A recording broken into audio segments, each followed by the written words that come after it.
Hi friends, RK news తెలంగాణకు స్వాగతం. ఈరోజు ముఖ్యాంశాలు: ఒంటికాలిపై నిరసన, రుణమాఫీపై కాంగ్రెస్ ప్రభుత్వం మాట తప్పిందని, రైతులకు న్యాయం చేసిందని ఆవేదన వ్యక్తం చేస్తూ ఆదివారం గ్రామ పంచాయతీ కార్యాలయం ఎదుట ఒంటికాలిపై నిలబడి నిరసన వ్యక్తం చేస్తున్న హన్మకొండ జిల్లా కమలాపూర్ మండలం పంగిడిపల్లి రైతులు. రుణమాఫీ చేస్తానని ఎలక్షన్ల ముందు హామీ ఇచ్చిన కాంగ్రెస్ ప్రభుత్వం 2 లక్షలు ఏకకాలంలో రుణమాఫీ చేస్తానని కాంగ్రెస్ ప్రభుత్వం హామీ ఇచ్చి గద్దెనెక్కినాక మాట తప్పుతున్న కాంగ్రెస్ పార్టీ, అంటే రైతులను మోసం చేసి ప్రభుత్వానికి వచ్చిన కాంగ్రెస్ పార్టీ ఇప్పటి వరకు కూడా పూర్తి స్థాయిలో అమలు చేయకపోతున్న కాంగ్రెస్ పార్టీ ఇదేనా మీరు రైతులకు ఇచ్చిన హామీ? రైతులు అంటే ఇంత చిన్న చూపెందుకు? మరి 2 లక్షల మాఫీ చేస్తానని ఎందుకన్నారు ఎలక్షన్ల ముందు? మాట తప్పి ఇప్పటి వరకు కూడా పూర్తి స్థాయిలో అమలు చేయకపోయి రైతులను ఇబ్బంది పెడుతున్న కాంగ్రెస్ పార్టీ, మరియు 2 లక్షల పైన ఉన్న రుణాలను కట్టుల్లి 2 లక్షల వరకు మాఫీ చేస్తామని చెప్తే రైతులు ఎక్కడికక్కడ ఇబ్బంది పడి కూడా 50,000 1,00,000 రూపాయలు మితికి తెచ్చి కట్టడం జరిగింది. కానీ ఇప్పటి వరకు కూడా లాస్ట్ విడతలో కూడా మీరు మాఫీ చేయలేకపోతే రైతులు అన్యాయం అవుతున్నారు. ఎందుకంటే వారు అప్పు తెచ్చి ఇప్పుడున్న 2 లక్షల అప్పు కంటే మళ్ళీ పైన అప్పు తెచ్చి కట్టడం జరిగింది మీరు మాఫీ చేస్తానని. కానీ ఇప్పటి వరకు మాఫీ చేయకపోవడం మీకు ఎంతవరకు న్యాయం? రైతుల పక్షాన మరియు రైతుల కోసం ఆర్కే న్యూస్ తరపున మీకు డిమాండ్ చేయడం జరుగుతుంది. వారికి ఏకకాలంలో అప్పు తెచ్చి కట్టిన రైతులకు రుణమాఫీ చేయాలని ప్రభుత్వాన్ని డిమాండ్ చేయడం కోరుతున్నాం. కుటుంబంలో ఒకరికి రైతు భరోసా, ఇంట్లో ఎంతమంది రైతులున్న 7 ఎకరాలకే తండ్రి విచక్షణ మేరకు పిల్లలకు వాటాల పంపకం. అదే జరిగితే 20 లక్షల మందికి మొండి చేయి. పంట రకాన్ని బట్టి పెట్టుబడి సాయానికి యోచన. కొత్త మార్గాలపై దృష్టి సారించిన కాంగ్రెస్ సర్కార్ నాడు రైతుల పట్ల మానవీయత చాటుకున్న కేసీఆర్ నేడు నిర్దయంగా ఆలోచిస్తున్న కాంగ్రెస్ సర్కార్. రుణమాఫీ అనుభవంతో రైతాంగంలో ఆందోళన. ఆ రోజు రైతులకు మేలు జరగాలని కేసీఆర్ గారు కొత్త ఈ దేశంలో లేని పథకాన్ని తెచ్చిండు, రైతు బంధు అనే పథకం.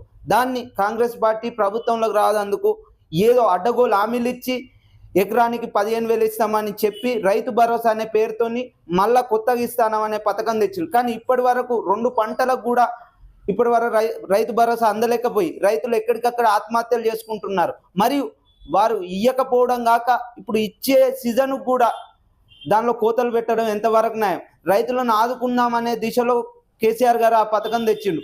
దాంతో దేశంలో ఉన్న రాష్ట్రాలు కూడా కేసీఆర్ తెచ్చిన పథకం మంచి పథకం అని వారి వారి స్తోమతలకు తగ్గట్టు రాష్ట్రంలో రైతు బంధు పథకం ఇవ్వగలుగుతున్నారు. కానీ కాంగ్రెస్ ఆ అడ్డగోలు హామీలు ఇచ్చి మరి రైతులను మోసం చేసి ఇప్పటి వరకు 2 పంటలకు కూడా రైతు భరోసా వేయలేకపోతుంది. ఇది ఎంతవరకు న్యాయం? రైతులు పంట పండించి అమ్మినాక కూడా రైతు భరోసా వేయక వారు ఆత్మహత్యలో పాల్పడుతున్నారు. మీరు మళ్ళీ దీనిలో సగం కోతలు పెట్టడం అంటే ఎంతవరకు న్యాయం? పిఎం కిసాన్ ఎట్లా ఒకరికే ఇచ్చినట్టు మీరు కూడా అట్లనే ఇస్తే 20 లక్షల మందికి అన్యాయం జరుగుతుంది. దీనిపై బీఆర్ఎస్ పార్టీ అయినా సోషల్ మీడియా తరపునైనా రైతుల పక్షాన ప్రభుత్వాన్ని డిమాండ్ చేయడానికి ఎక్కడికైనా వస్తామని తెలియజేయడం జరుగుతుంది.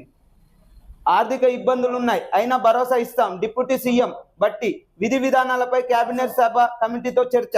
మీకు ఎలక్షన్ల ముందు తెలియదా? ఒక ఇంటర్వ్యూలో బట్టి విక్రమార్కకు ఇది ఎలా సాధ్యమవుతుందని మాట్లాడితే మాకు తెలుసు, మాకు గైడెన్స్ ఉన్నది, ఈ హామీలు ఎట్లనైనా మేము సాధ్యం చేస్తాం, మాకు ప్రణాళిక ఉన్నదని చెప్పిండు. కానీ ప్రభుత్వంలోకి వచ్చినాక హామీలన్నీ గాలికి వదిలి మాకు ఆర్థిక ఇబ్బందులు ఉన్నాయి, మాకు డబ్బు సరిపోతలేదు, మాకు టైం కావాలని అంటే ఇది ఎంతవరకు న్యాయం? టైం కావాలన్నప్పుడు మీరు అడ్డగోలు హామీలు ఇవ్వద్దు కదా.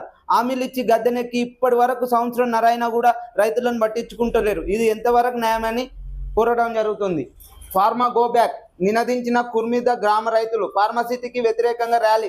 రద్దు చేసేదాకా మా పోరాటం ఆగదు. అధికారంలోకి వస్తే ఫార్మసిటీ రద్దు చేస్తామని చెప్పి మాట మార్చిన కాంగ్రెస్. ఆందోళనలు చేసి నేడు పదవులు రాగానే ముఖం చాటేసిన నాయకులు. శ్రీధర్ బాబు ఫార్మసిటీ అంటుంటే సీఎం ఏఐసిటీ 4th సిటీ అంటున్నారు. ఫార్మా వ్యతిరేక పోరాట సమితి ఆగ్రహం. కుర్మిద గ్రామ రైతుల ఆధ్వర్యంలో ర్యాలీ.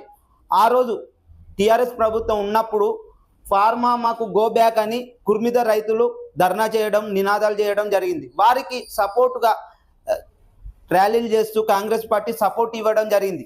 ఆ సపోర్ట్తోని కాంగ్రెస్ పార్టీ వస్తే మాకు ఫార్మసిటీ పోతుందని ఒక నినాదంతో కాంగ్రెస్ పార్టీకి ఓటేసిన రైతులు. కానీ ఇప్పటి వరకు కాంగ్రెస్ పార్టీ ఒడ్డెక్కినాక ఓడం మల్లమ్మ, ఒడ్డు దిగినాక బోడం మల్లమ్మ అన్నట్టు ప్రభుత్వం వచ్చినాక ఓ మాట, ప్రభుత్వం రాకముందుకో మాట. ప్రభుత్వం వచ్చినాక వాళ్ళ సొంత లాభాల కోసం ఫార్మసిటీని రద్దు చేయమని వారు ఇప్పటి వరకు కూడా స్పష్టత ఇవ్వలేకపోతున్నారు రైతులకు. నాడు కరోనా, నేడు కాంగ్రెస్. రాష్ట్ర చరిత్రలోనో 7వసారి ఆదాయ వృద్ధికి బ్రేకులు. 2020లో కరోనాతో 7% తగ్గిన ఆదాయం. కాంగ్రెస్ పాలనలో ఈ ఏడాది మళ్ళీ అదే సీన్. కేసీఆర్ పాలనలో ఏటేటా రెవెన్యూ రాబడి వృద్ధిపై 9 ఏళ్లలో 2.5 రెట్లు పెరిగిందట. కాంగ్రెస్ ఏలుబడిలో తొలి ఏడాది మైనస్లోకి. అబద్ధ విధానాల ఫలితంగా ఆదాయ పతనం. కేసీఆర్ హయాంలో గంతటి కరోనా మహమ్మారి వచ్చినా కూడా రాష్ట్రాన్ని వృద్ధి రేట్లో పెంచినారు. 2 రెట్లు వృద్ధిలో పంపించినారు కేసీఆర్ గారు. అంటే కరోనా టైంలో కొన్ని రాష్ట్రాలే దిగువకు పడిపోయినాయి ఆదాయంలో. కానీ కేసీఆర్ గారు దాన్ని తట్టుకొని దానికి ఏ విధంగా ప్రణాళికలు చేస్తే ఆదాయం రెట్టింపు అవుతుంది అనే ఆలోచనతో రాష్ట్రాన్ని ముందుకు సాగించాడు. కానీ కాంగ్రెస్ ప్రభుత్వం వచ్చినాక కరోనా లేదు, ఏది లేకున్నా కూడా రాష్ట్ర ఆదాయం దిగువకు పడిపోయిందంటే ఇది ఎంతవరకు రాష్ట్ర నాయకుల వైఫల్యమా, మన రాష్ట్ర ముఖ్యమంత్రి వైఫల్యమా? అంటే కరోనా లేకున్నా కూడా కరోనా మహమ్మారి వచ్చినట్టు రాష్ట్రంలో ఆదాయం పడిపోవడం ఇది గమనించాలి తెలంగాణ ప్రజలు. 3 గంటలకో రేపు, 5 గంటలకో కిడ్నాప్, 7 గంటలకో హత్య రాష్ట్రంలో సగటున నమోదైన నేరాలు ఇవి. 3 గంటలకో రేపు, 5 గంటలకో కిడ్నాప్. టీఆర్ఎస్ ప్రభుత్వం కంటే మరియు కాంగ్రెస్ ప్రభుత్వం వచ్చి సంవత్సరమే అవుతుంది, కానీ రేపులు, కిడ్నాపులు, మానభంగాలు ఇప్పటికే ఎక్కువ స్థాయిలో అవుతున్నాయి. 22.53% వృద్ధి. అంటే భారీ ఎత్తున 82% మహిళలపై హత్య ప్రయత్నాలు, రేపులు జరుగుతున్నాయి. ఇది ఎంతవరకు అంటే మీరు ఫెయిల్యూర్ అవుతున్నారు. గవర్నమెంట్ అధికారులు, గవర్నమెంట్ ఇనిషియేషన్ తీసుకొని దాని మీద చర్యలు తీసుకోవాలని కోరుతున్నాం.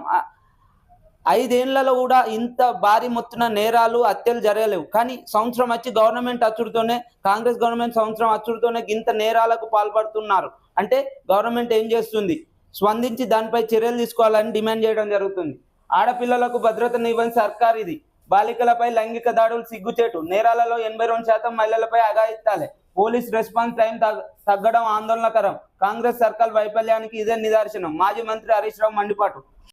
ఆడపిల్లలకు భద్రత లేదు ఈ రాష్ట్రంలో. కాంగ్రెస్ పార్టీ వచ్చి సంవత్సరం అయింది, ఇప్పటి వరకు ఆడపిల్లలకు సరైన భద్రత లేకపోవడం ఇది సిగ్గుచేటు.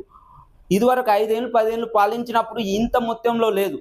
ఆడపిల్లలకు సరైన వసతులు లేక మరియు ప్రొటెక్షన్ లేక 82% మానభంగాలు, రేపులు జరగడం ఇది ఎంతవరకు న్యాయం?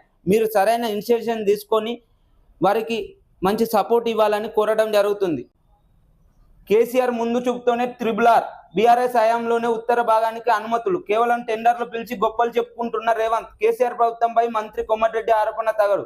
బీఆర్ఎస్ నేత మాజీ ఎంపీ బోయినపల్లి వినోద్ కుమార్. ఉత్తర భాగంన RRR అనే రోడ్ పనులను ఆ రోజు కేసీఆర్ హయాంలోనే టెండర్లు ఇవ్వడం జరిగింది, అమలు చేయడం జరిగింది. దానికి ఇప్పుడు దాన్ని మూమెంట్ చేసిన కాంగ్రెస్ ప్రభుత్వమే. ఆ రోజు కేసీఆర్ చేసింది కాదు, మేమే తెచ్చినామని గొప్పలు చెప్పుకోవడం జరుగుతుంది. కానీ కోమటిరెడ్డి గారు అనుచిత వ్యాఖ్యలు చేస్తుడు ఇది ఎంతవరకు న్యాయం? ఆ రోజు కేసీఆర్ గారు తెస్తేనే కదా మీరు ఇప్పుడు అమలు చేసేది. కానీ గొప్పలు చెప్పుకొని వారు తెచ్చిన పని మేము తెచ్చినామని గొప్పలు చెప్పుకునుడు కాక మరియు అనుచిత వ్యాఖ్యలు చేసడం ఎంతవరకు న్యాయమని అనడం జరుగుతుంది బోయినపల్లి వినోద్ కుమార్ గారు. మాది భయపడే బ్లేడ్ కాదు, కేసులు పెడితే బెదిరేటోళ్ళం కాదు, ఉద్యమాలు చేసి రాష్ట్రం తెచ్చిన వాళ్ళం. నిప్పు లాంటి నిజామాబాద్ బిడ్డను కాంగ్రెస్ పాలనలో నోరు తెరిస్తే పోలీస్ కేసు. తెలంగాణ తల్లి మాది, కాంగ్రెస్ తల్లి మీది. నిజామాబాద్ పర్యటనలో ఎమ్మెల్సీ కల్వకుంట్ల కవిత. దారి పొడవునా అపూర్వ స్వాగతం. ఆ రోజు ఉద్యమంలో మేము పాల్గొని తెలంగాణ కోసం ఎన్నో కేసులకు మరియు పోరాటాలకు ముందుండి కేసులకు కూడా భయపడకుండా ఉద్యమాలు చేసిన బిడ్డలం. కానీ మీరు భయపడేందుకు లేము. ఇక్కడ తెలంగాణ తల్లి మాది, కాంగ్రెస్ తల్లి మీది అని అంటున్న ఎమ్మెల్సీ కవిత గారు, మీరు భయపెట్టి ప్రశ్నిస్తే కేసులు పెట్టడం, ఎమ్మెల్యేల మీద, లోకల్ పార్టీ నాయకుల మీద, ప్రభుత్వాన్ని ప్రశ్నిస్తే మీరు కేసులు పెడితే మేము భయపడే బ్లడ్ కాదని, టీఆర్ఎస్ పార్టీ వ్యక్తులది భయపడే బ్లడ్ కాదని చెప్పడం జరుగుతుంది. కానీ ఈ విధానాలను మార్చుకొని ప్రభుత్వం ఇచ్చిన 6 గ్యారంటీలపై స్పందించి వాటి మీద అమలు చేయాలని కోరడం జరుగుతుంది. కానీ ప్రతిపక్షాల మీద కేసులు పెట్టి వారిని భయాందోళనకు చేసి మాట్లాడుకుంటూ చేయడం ఈ ప్రభుత్వానికి తగదని ఎమ్మెల్సీ కవిత గారు డిమాండ్ చేయడం జరుగుతుంది. ఇలాంటి మరెన్నో వీడియోస్ కొరకు ఆర్కే న్యూస్ తెలంగాణను సబ్స్క్రైబ్ చేయండి, షేర్ చేయండి. మీ సపోర్ట్ ఎల్లవేళలా ఉంటే మరిన్ని వీడియోస్ చేసేందుకు ముందుకు వస్తాను.